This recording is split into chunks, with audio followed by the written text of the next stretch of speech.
இப்போதைய அரசியல் சூழல் ஒரு மிகப்பெரிய மாற்றமே வந்திருக்கு அப்படின்னு சொல்லலாம்ல. சிஎம் விஜய் அவர்கள் வரமாட்டாருன்னு ஒரு நெகட்டிவ் இம்பாக்ட்ஸ் எல்லாம் போய் அவர் ஜெயிச்சிட்டாரு, சிஎம் ஆக்கிட்டாரு. ஆனதுக்கு அப்புறமா இப்பவும் அவர் மேல அவருடைய ஆட்சி நிலைக்காது, சீக்கிரமாவே கவிழ்ந்துரும் அப்படின்னு நிறைய ஜோதிடர்கள் அவங்களுடைய கணிப்புகளை சொல்லிட்டு இருக்காங்க. பிறக்கிற பொழுதே கருக்கொள்ளுகிற பொழுதே இன்னாருக்கு இதுதான் அப்படின்னு அந்த ஜாதகத்தின்படி இருக்கும்.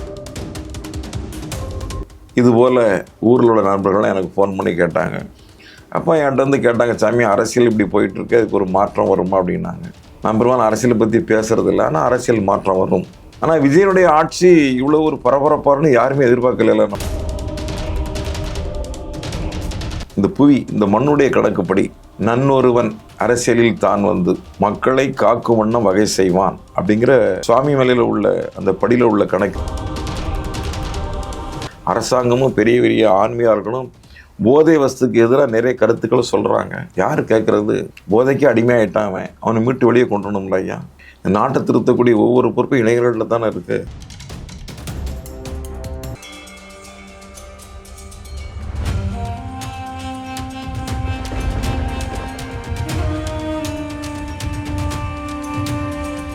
யூ தமிழ் பக்தி நேயர்களுக்கு வணக்கம். இன்றைய நேர்காணல்ல வாழும் சித்தர் திரு முத்துக்குமார சுவாமி தென்னவன் சுவாமி அவர்கள் நம்முடைய இணைஞ்சிருக்காங்க. ஜோதிடம் சார்ந்த நிறைய விஷயங்கள் அவர்கிட்ட கேட்டு தெரிஞ்சுக்க போறோம், பேசலாம். வணக்கம் ஐயா. வணக்கம் ஐயா, எப்படி இருக்கீங்க? ரொம்ப நல்லா இருக்கம்மா, ரொம்ப நாளைக்கு அப்புறம் உங்களுடைய சந்திப்பு. கண்டிப்பாங்க ஐயா. இப்போதைய அரசியல் சூழல் ஒரு மிகப்பெரிய மாற்றமே வந்திருக்கு அப்படின்னு சொல்லலாம்ல. சிஎம் விஜய் அவர்கள் வரமாட்டாருன்னு ஒரு நெகட்டிவ் இம்பாக்ட்ஸ் எல்லாம் போய் அவர் ஜெயிச்சிட்டாரு, சிஎம் ஆக்கிட்டாரு. ஆனதுக்கு அப்புறமா இப்பவும் அவர் மேல அவருடைய ஆட்சி நிலைக்காது, சீக்கிரமாவே கவிழ்ந்துரும் அப்படின்னு நிறைய ஜோதிடர்கள் அவங்களுடைய கணிப்புகளை சொல்லிட்டு இருக்காங்க. உங்களுடைய கணிப்புப்படி இனி வரக்கூடிய அரசியல் களம் எப்படி இருக்க போகுது ஐயா? யூ தமிழ் பக்தி நேயர்களுக்கு அன்பு கலந்த வணக்கம்.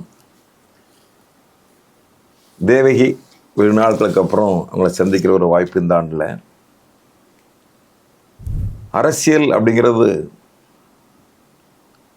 ஒரு அளவிடப்பட முடியாத பெரும் சக்தி. 2 திராவிட கட்சிகள், திராவிட முன்னேற்றக் கழகம், அண்ணா திராவிட முன்னேற்றக் கழகம், ஒரு 60 ஆண்டு காலங்கள் இந்த ஆட்சியை வச்சு மக்களுக்கு தேவையானதை நல்லது செஞ்சுருக்கிறாங்க, கொஞ்சம் ஏறக்குறையும் பண்ணியிருக்கிறாங்க. திராவிட முன்னேற்றக் கழகம் அப்படிங்கிறது முதல்ல பெரியார், ஈவிகே சம்பத்து, சிபி சிற்றரசு, கலைஞர் கருணாநிதி, கண்ணதாசன் அவர்களால் தீக்காங்கிற பிறகு தான் ஆரம்பிக்கப்பட்டது. அப்புறம் வெகு நாள் கழித்த பிற்பாடு அறிஞர் அண்ணாவுடைய ஒரு தொடர்புனால திராவிட முன்னேற்றக் கழகம் என்கிற பேரில் திராவிடம் என்ற இந்த நாட்டை பற்றி ஆரம்பிக்கப்பட்ட கட்சி. காமராஜருடைய ஆட்சிக்கு பின்னால அறிஞர் அண்ணா அவர்கள் 2 வருடமாக முதல்வராக இருந்தாங்க. அப்புறம் கலைஞர் அவர்கள் ஆண்டாங்க. அதுக்கப்புறம் மக்கள் தலைவர் எம்ஜிஆர் அவர்கள் நாட்டை ஆண்டாங்க. அவர்களுக்கு பின்னால் தங்கத்தரகை புரட்சி தலைவி அம்மா அவர்கள் இந்த நாட்டை ஆண்டாங்க. அப்புறம் அவருடைய மறைவுக்கு பின்னால் எடப்பாடி பழனிசாமி அவர்கள் இந்த நாட்டை ஆண்டாங்க. ஒரு மனிதனுடைய ஜாதகத்தினுடைய அமைப்பை கொண்டே தான் அரசியல். ராஜபரிவால்னு சொல்லக்கூடிய ராஜபரிவால்னு இருந்தால் மாத்திரம்தான் அரசியலுக்குள்ளே வர முடியும். ஒரு 60 ஆண்டு கால இந்த திராவிட ஆட்சிகளுக்கு பின்னால் இன்றைக்கு விஜயருடைய ஆட்சி வந்திருக்கு.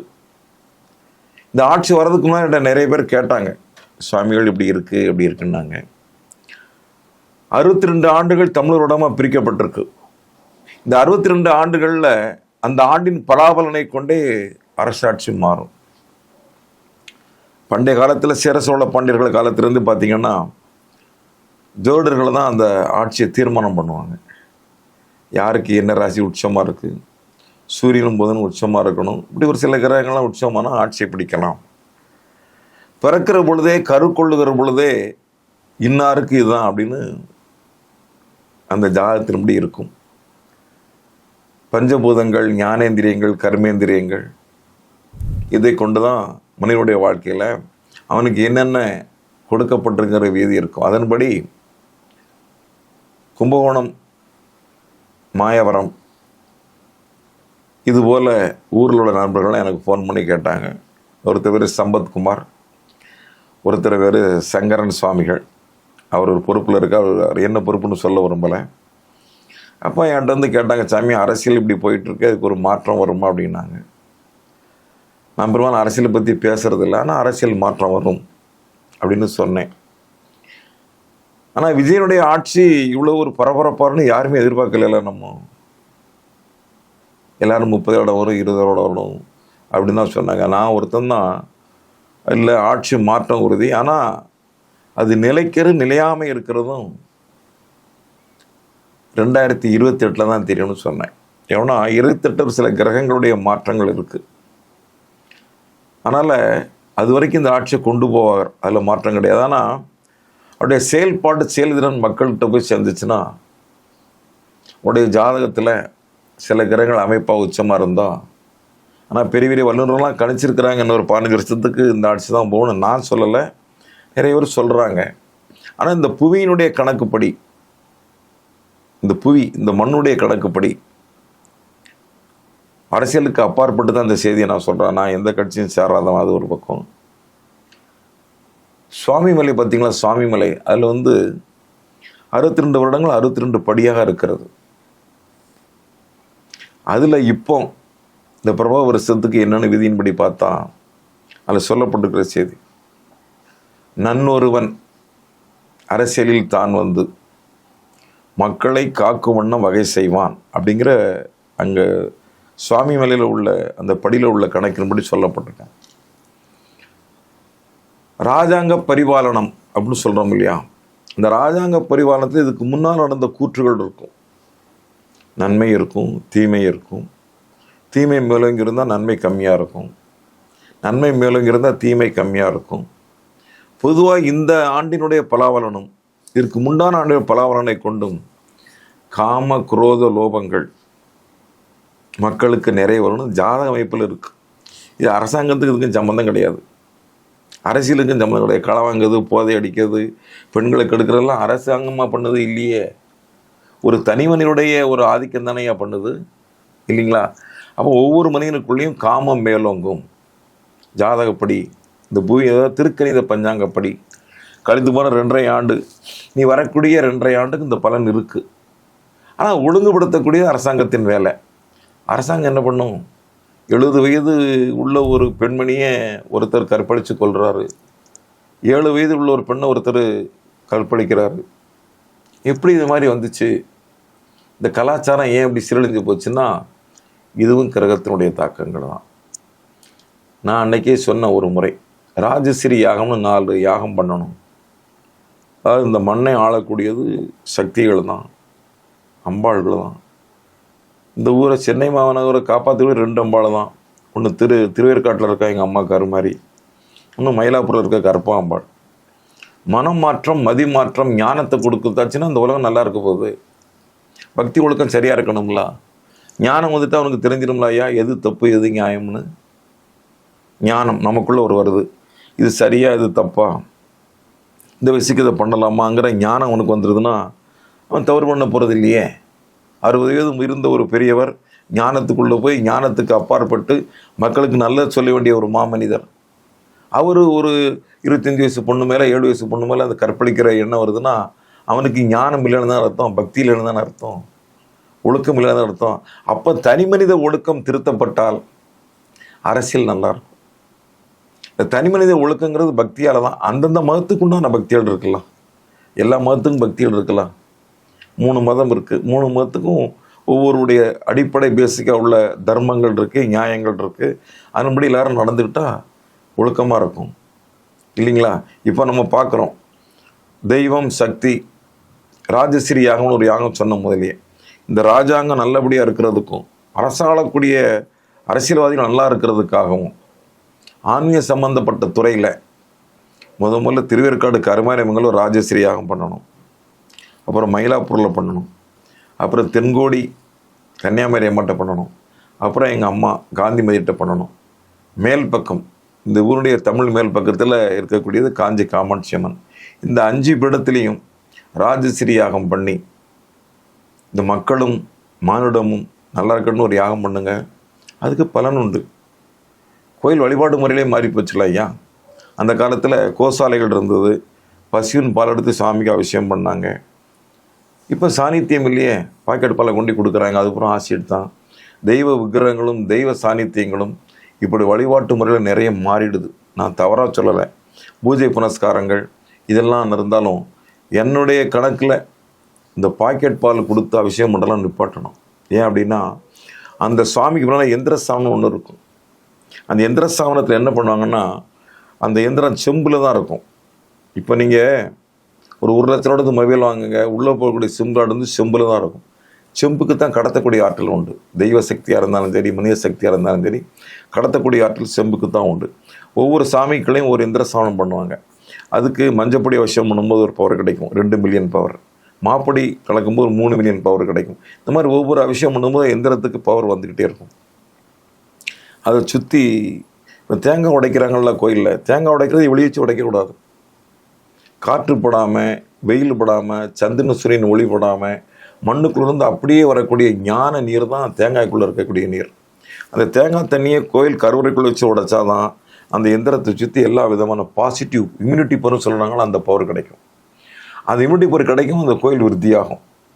ஒவ்வொரு கோயிலும் விருத்தியாகிற பொழுது ராஜாங்கம் நல்லாயிருக்கும். அதாவது ஒவ்வொரு பூஜையிலையும் ஒவ்வொரு இதுலேயும் கடைசியாக ஒரு தேவர பண், அதாவது வாடிய பண்ணு சொல்லுவாங்க. இன்னும் சொல்லணும்னா அந்த தேவாரம் படுத்தி நிற்கிற பொழுது சொல்லுவாங்க, வான்மிகில் வளாது பெய்க, வானமாத பொழிஞ்சுக்கிட்டே இருக்கணும். வலிவளம் சுரக்க, பசுமாடுகள்லாம் சுரத்து நல்லா இருக்கணும். அடுத்தால சொல்லும்போது மன்னன் கோன்முறை அரசு செய்க. இது கடைசியாக சொல்லக்கூடிய பாட்டு. ஒவ்வொரு பூஜையிலும் வான்மிகில் வளாது பெய்க, வலிவளம் சுரக்க, மன்னன் கோன்முறை அரசு செய்க. மன்னன் கோன்முறை அரசு பண்ணீங்கன்னா நம்ம பக்தி ஒழுங்காக இருக்கணும். மன்னனை குறை சொல்லவே கூடாது. எந்த ஆட்சி வந்தாலும் மன்னனை குறை சொல்லக்கூடாது. இதுதான் என்னுடைய கருத்து. வான்மிகில் வளாது பெய்க, வலிவளம் சுரக்க, மன்னன் கோன்முறை அரசு செய்க. அப்புறம்தான் குறைவில்லா உயிர்கள் வாழ்க. அப்புறம் நான்மறை அறங்கள் ஓங்க. அப்புறம் நற்றவம் வேள்வி மல்க. அப்புறம் மேன்மைகள் சைவ நீதி விளங்குக உலகம் எல்லாம்னு சொல்லியிருக்கிறான்.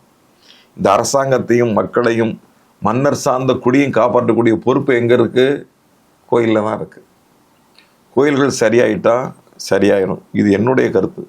அதான் அந்த காலத்தில் மன்னர்கள்லாம் கோயில்களுக்கு நிலங்கள் தானியங்கள்லாம் கொடுத்து ஒவ்வொரு ஓரமாக எல்லாம் பண்ணி வச்சு கோயில் வாழ குடி வாழ்கள் தானே இருக்குது. தெய்வ சங்கல்பம், தெய்வ நீதி, தெய்வத்தினுடைய பூஜை முறை ஒழுங்கானா இந்த நாடு சுபிட்சமாகும். இதுதான் உண்மை. அதனால் அரசியல் மாற்றம் அது இதுங்கிறத விட தெய்வனுடைய சங்கல்பத்தின்படி அறச்சாலைகள் சரியாடுது அப்படின்னா, ஆன்மீகம் சரியாடுனா இந்த நாடு நல்லா இருக்கும். அதற்கு தெய்வம் தான் சங்கல்பப்படுத்தணும். மக்களுடைய மனோபாவமும் மக்களுடைய எண்ணங்களையும் மாற்றுறது அரசியல்வாதிகள் அல்ல. தெய்வ சங்கல்பம், தெய்வங்களாக பார்த்து மனதை மாற்றி தான் இந்த ஆட்சி மாற்றம் இருக்குன்னு என்னுடைய கருத்து. ஏன்னா இன்னும் நம்முடைய இறை சிந்தனை வரணும். நான் சொன்னோம்ல, ஒவ்வொரு கோயில்களுமே ஒவ்வொரு நியாயத்தையும் ஒவ்வொரு தர்மத்தையும் ஒவ்வொரு விதமான அன்பையும் போதனை செய்யுது. அதனால் அந்த அறச்சாலைகள் சொல்லக்கூடிய ஆன்மீக சாலைகள் நல்லபடியாக வந்துடுது அப்படின்னா இன்னும் உலக சூட்சமாக இருக்குங்கிறது என்னுடைய கருத்து. பொதுவாகமாக அரசியலுடைய மாற்றம் வந்திருக்கு. ஆனால் அரசியலில் இன்னும் ஒரு முற்போக்கான சிந்தனை வரணும். முற்போக்கான சிந்தனை இளைஞர்களுக்கு என்ன செய்யணும்? ஏன்னா முதியவர்களுடைய வாழ்க்கைகள் முடிஞ்சு போச்சு. நீ வரக்கூடிய காலத்தை பூரா இளைஞர்களை தான் காப்பாற்றணும். ஆனால் இளைஞர்கள் இப்போ கொஞ்சம் உருப்படியாக இருக்க மாதிரி கண்ணுக்கு தெரியலையே. 97க்கு அப்புறம், 2007க்கு அப்புறம், 2017க்கு அப்புறம் 30 ஆண்டு காலத்துக்குள்ளே நிறைய மாற்றம் ஆயிடுது ஐயா. சரிதானா? யாரோ ஒருத்தர் செய்த ஒரு தீவினை இளைஞர்கள், எல்லா இளைஞர்களையும் சொல்ல மாட்டாங்க, குறிப்பிட்ட இளைஞர்கள் பூரா போதைக்கு அடிமையாயிட்டாங்க. இன்னைக்கு அரசாங்கமும் பெரிய பெரிய ஆன்மீகர்களும் போதை வஸ்துக்கு எதிராக நிறைய கருத்துக்களை சொல்கிறாங்க. யார் கேட்குறது? போதைக்கு அடிமையாயிட்டான், அவனை மீட்டு வெளியே கொண்டு வரணும்ல ஐயா. நாடு சூட்சமானுங்களா? இப்போ இருக்க இளைஞர்கள் மேலே வரணும்ல? எவ்வளோ இருக்குது, எவ்வளவு கல்வி இருக்குது? இந்த நாட்டை திருத்தக்கூடிய ஒவ்வொரு பொறுப்பும் இளைஞர்களில் தானே இருக்குது. கல்வியால், ஞானத்தால், அறிவால், பலத்தால் இந்த நாட்டை கொண்டு வரணும்ல? சிந்திக்கக்கூடிய ஆற்றல் நிறைய இருக்குது, திறன் நிறைய இருக்குது. ஏன்னா எல்லாரும் மார்க் நல்லா எடுக்காங்களா? +2ல் 10th மார்க்கெல்லாம் நல்ல கல்வியெல்லாம் கூடியிருக்கு. கல்வி கூடியிருக்கு, ஒழுக்கம் குறையா இருக்க. அந்த ஒழுக்கத்தையும் கொண்டு வரணும்ல ஐயா. எத்தனை ஞானிகள், எத்தனை மகான்கள், எத்தனை தவசிகள் இந்த நாட்டுக்காக அர்ப்பணிச்சிருக்காங்க. எல்லா எல்லா ஜாதியிலையும் வந்திருக்காங்களே. அவங்க தன்னுடைய கல்வியோடையும் அரசியல் வாழ்க்கையோடும் நியாயத்தையும் தர்மத்தையும் மக்களுக்கு நல்லதை போச்சிருக்காங்களா. அதன்படி இந்த இளைஞர்களாக இந்த நாடும் அரசியலும் நல்லா இருக்கும். இளைஞர்கள் இந்த மதுபிருந்து மீண்டு வரணும். அதுக்கு ஒரு சில ஞானிகள், ஒரு சில தவசிகள்லாம் வந்து நற்சிந்தனையும் நற்போதனையும் ஊருக்கு பேசணும். இப்போ நிறைய டெக்னாலஜி வந்துடுது, செல்ஃபோன் வந்துடுது, அது வந்துடுது, யூடியூப் வந்துடுது, எல்லாம் வந்துடுது. இருந்தாலும் ஃபேஸ் டு ஃபேஸ் ஒவ்வொரு கல்லூரியில் போயும் ஒவ்வொரு பள்ளிக்கூடங்கள்லையும் போயும் எதிர்காலத்தை பற்றிய சிந்தனையும் எதிர்காலத்தை பற்றிய அக்கறையும் இந்த மதுனால என்ன தீமைங்கிறதையும் பேசுனா இனி வரக்கூடிய அரசியல் நல்லா இருக்குன்னு என்னுடைய கருத்து. நன்றிங்க. நன்றி.